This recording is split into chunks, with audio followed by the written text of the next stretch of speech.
Hati-hati dengan yang namanya rip current dalam gereja. Gerakannya halus, kayak nggak berbahaya. Tapi banyak orang terjebak di dalamnya tanpa mereka sadari. Dan akhirnya mereka terseret jauh. Sudah banyak loh orang yang terseret dan tenggelam karena ini. Mereka tidak berhenti datang ke gereja, tidak berhenti melayani. Tetapi tanpa sadar, mereka perlahan menjauh dari Tuhan. Mereka pikir sedang bergerak maju, padahal mereka sedang terseret ke arah yang salah. Dan ironisnya, semakin mereka berusaha melawan, semakin mereka kelelahan. Hingga akhirnya mereka benar-benar tak lagi mampu kembali. Sebenarnya apa sih rip current itu? Dalam dunia kelautan, rip current adalah arus bawah laut yang bergerak menjauh dari pantai dengan kecepatan tinggi. Gerakannya tidak nampak jelas di permukaan, tetapi sangat kuat di bawah air. Banyak orang yang berenang di laut tidak menyadari keberadaannya. Tiba-tiba saja mereka terseret menjauh dari pantai. Saat panik, mereka berusaha berenang melawan arus.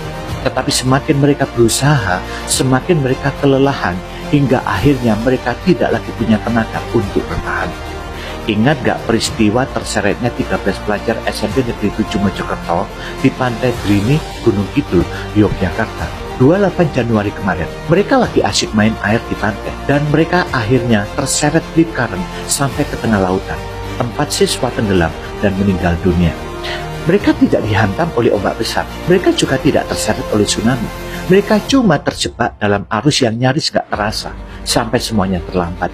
Dan hal yang sama bisa terjadi dalam kehidupan rohani. Lihatlah Marta, ia sibuk melayani Yesus. Ia ingin memastikan segala sesuatu berjalan dengan baik. Tetapi dalam kesibukannya, ia mulai kesal dengan saudara perempuannya, Maria, yang hanya duduk diam di kaki Yesus. Ia berkata kepada Tuhan, "Tuhan, tidakkah engkau peduli bahwa aku melayani seorang diri? Suruhlah Maria membantuku." Tetapi apa jawab Yesus? "Marta, Marta, engkau khawatir dan menyusahkan diri dengan banyak perkara. Tetapi hanya satu yang perlu. Maria telah memilih bagian yang terbaik yang tidak akan diambil darinya." Lukas 10 ayat 41-42. Marta sedang terseret rip current rohani. Kesibukan yang terlihat rohani, tetapi perlahan menjauhkan hatinya dari Tuhan. Pelayanan yang seharusnya mendekatkan Marta kepada Tuhan justru membuat ia kehilangan fokus. Ini adalah bahaya yang nyata dalam kehidupan banyak orang percaya, bahkan pelayan Tuhan sekalipun.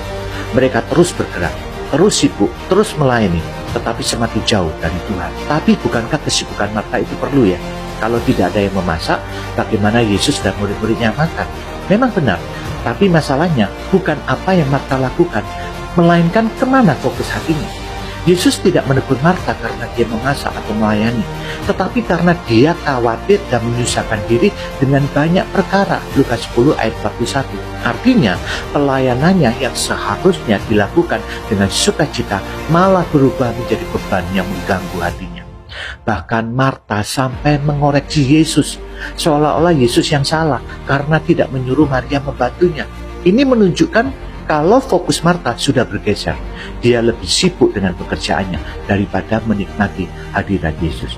Coba kamu pikir, apakah Yesus akan membiarkan murid-muridnya kelaparan jika Marta memilih duduk dengan Maria mendengarkan Yesus menyampaikan pengajarannya? Tentu tidak. Yesus yang memberi makan ribuan orang dengan 5 roti dan 2 ikan pasti akan memperhatikan kebutuhan makanan murid-muridnya. Yang Yesus ingin Marta pahami adalah bahwa lebih penting berada dekat dengannya daripada sekedar sibuk melakukan sesuatu untuknya. Bukan berarti pelayanan tidak penting. Masalahnya adalah hatimu apakah semakin dekat dengan Tuhan ketika engkau melayani. Jika seseorang terjebak dalam rip current di laut, cara terbaik bukanlah berenang melawan arus, karena itu hanya akan membuatnya semakin kelelahan. Sebaliknya, berenanglah ke samping, keluar dari arus, lalu kembali ke pantai dengan aman. Begitu pula dalam kehidupan rohani.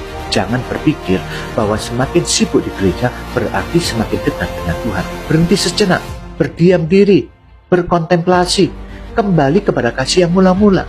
Duduk di kaki Yesus, dengarkan dia berbicara, bangun keintiman dengan Tuhan. Perhatikan, Tuhan tidak akan bertanya seberapa banyak engkau melayani, tetapi dia akan bertanya seberapa dekat engkau dengan aku. Pastikan posisimu benar dan engkau tidak sedang terseret oleh rip current rohani. Amin.